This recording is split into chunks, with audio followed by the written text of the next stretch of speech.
नमस्कार, मेरा नाम डॉक्टर गरिमा गुप्ता है।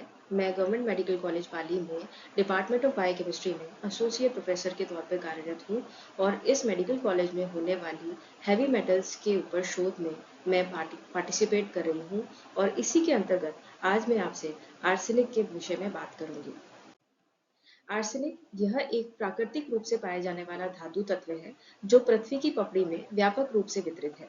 यह अकार्बनिक तथा कार्बनिक यौगिकों सहित विभिन्न रूपों में मौजूद है और हवा, मिट्टी, पानी सभी में पाया जाता है। यद्यपि यह एक पर्यावरण घटक है, परंतु यह विषैला पदार्थ भी है। आमतौर पर यह चांदी ग्रे या टिन सफेद रंग का होता है, परंतु यह भूरे और हल्के पीले रंग में भी पाया जाता है। प्राचीन काल में इसका उपयोग हस्तलिखित पुस्तकों में अशुद्ध लेख को मिटाने के लिए किया जाता था। आर्सेनिक के प्रमुख स्रोतों में प्राकृतिक व मानव जनित दोनों ही स्रोत हैं, जिसमें दूषित पेयजल, औद्योगिक प्रक्रियाएं, खनन और आर्सेनिक युक्त कीटनाशक बहुत इंपॉर्टेंट स्रोत हैं। प्राकृतिक स्रोतों में भूवैज्ञानिक संरचनाएं जैसे चट्टानें, मिट्टी और तलछट में आर्सेनिक पाया जाता है। ज्वालामुखी भी जब फटते हैं तो वे वायुमंडल में आर्सेनिक को रिलीज करते हैं।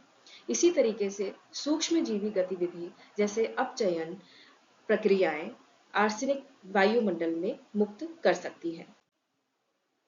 मानव जनित स्रोतों में औद्योगिक प्रक्रियाएं जैसे खनन, प्रगलन तथा विभिन्न औद्योगिक अनुप्रयोग जैसे लकड़ी संरक्षण, कांच निर्माण, कीटनाशक, विभिन्न कपड़ा उद्योग में काम आने वाली डाई, ये सभी मानव जनित आर्सेनिक के स्रोत हैं। जीवाश्म ईंधन जैसे कोयला व तेल भी जलने के बाद वायुमंडल में आर्सेनिक उत्सर्जित करते हैं। कृषि गतिविधियां जो कि कीटनाशक व शाकनाशक यूज करती हैं, जिसमें आर्सेनिक पाया जाता है। खनन और धातु प्रसंस्करण भी पर्यावरण में आर्सेनिक उत्सर्जित करते हैं, जिससे जल, वायु और मिट्टी पर प्रभाव पड़ता है। भूजल आर्सेनिक का एक अति महत्वपूर्ण स्रोत है और यह भूजल हमारे पेयजल का भी अति महत्वपूर्ण स्रोत है।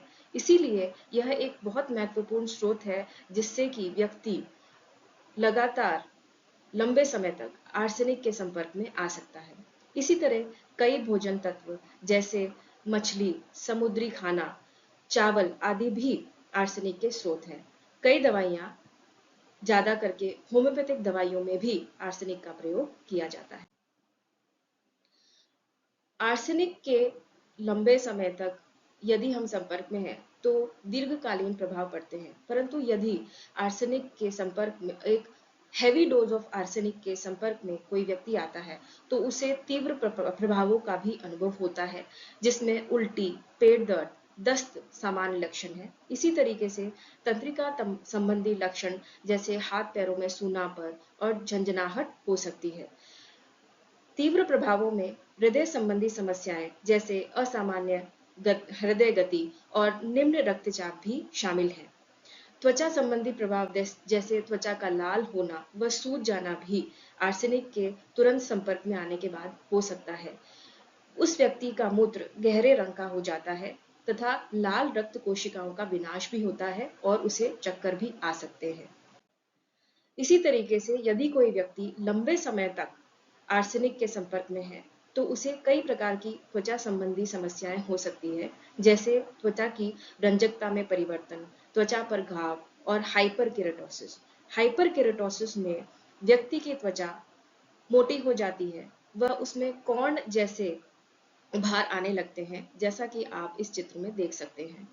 इसी तरीके से लंबे समय तक यदि आर्सेनिक के संपर्क में है तो नाखूनों पर सफेद रेखाएं उभर जाती हैं, जिन्हें मीज लाइंस कहा जाता है, जिसे देखकर इसका डायग्नोसिस भी किया जा सकता है कि एक व्यक्ति बहुत लंबे समय तक आर्सेनिक के संपर्क में है। कई प्रकार के कैंसर जैसे त्वचा कैंसर, फेफड़ों का कैंसर, मूत्राशय, गुर्दे और यकृत जिसे लीवर कहते हैं, उनका कैंसर भी आर्सेनिक के दीर्घकालिक संपर्क से हो सकता है। हृदय रोग या तंत्रिका संबंधी प्रभाव भी हो सकते हैं। प्रजनन संबंधी प्रभाव जैसे भ्रूण की मृत्यु में वृद्धि या समय से पहले प्रसव होना या जन्म के समय वजन में कमी, यह भी आर्सेनिक के संपर्क से जुड़ी हुई कई समस्याएं हैं। आर्सेनिक के विषाक्तता के उपचार में ज़्यादातर यह डिपेंड करता है कि आर्सेनिक के संपर्क का क्या प्रकार है तथा उसकी कितनी गंभीरता है। और मुख्य उपचार में आर्सेनिक के स्रोत को हटाना और शरीर से आर्सेनिक को निकालना ही शामिल है और सहायक देखभाल भी दी जानी चाहिए। सहायक देखभाल में पेशेंट को तरल पदार्थ जैसे इलेक्ट्रोलाइट्स आदि दिए जाते हैं और लक्षणों के आधार पर अन्य सहायक उपचार दिए जाते हैं। सबसे महत्वपूर्ण है किलेशन थेरेपी, जिसे चेलेशन थेरेपी भी कहते हैं। इस प्रक्रिया में कुछ ऐसी दवाएं पेशेंट को दी जाती हैं जो शरीर में आर्सेनिक को बांधती हैं और मूत्र के माध्यम से उसे बाहर निकालने में मदद करती है। आंत्र सिंचाई, जिसे आंतों की सिंचाई भी कहा जाता है, यह भी एक महत्वपूर्ण उपचार है जिसमें एक ऐसा घोल आंतों और पेट में डाला जाता है जो आर्सेनिक को बांधकर उसे शरीर से बाहर निकालता है। इसी तरीके से यदि आर्सेनिक त्वचा के संपर्क में आया है तो साबुन व पानी से उसे अच्छी तरीके से धोकर साफ किया जाना चाहिए।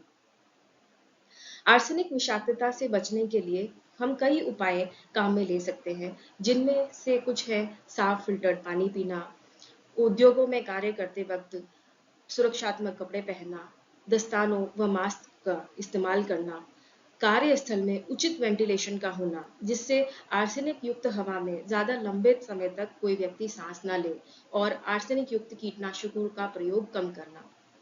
पाली जिले में औद्योगिक क्षेत्रों में से निकलने वाले अपशिष्ट पानी में बहुत अधिक मात्रा में आर्सेनिक पाया गया है। इसीलिए इस क्षेत्र के लोगों का आर्सेनिक के प्रति संवेदनशील व जागरूक होना अत्यधिक आवश्यक है।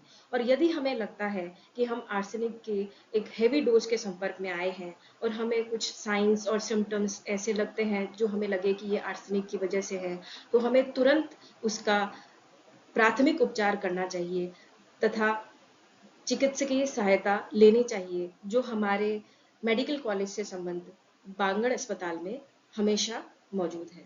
धन्यवाद।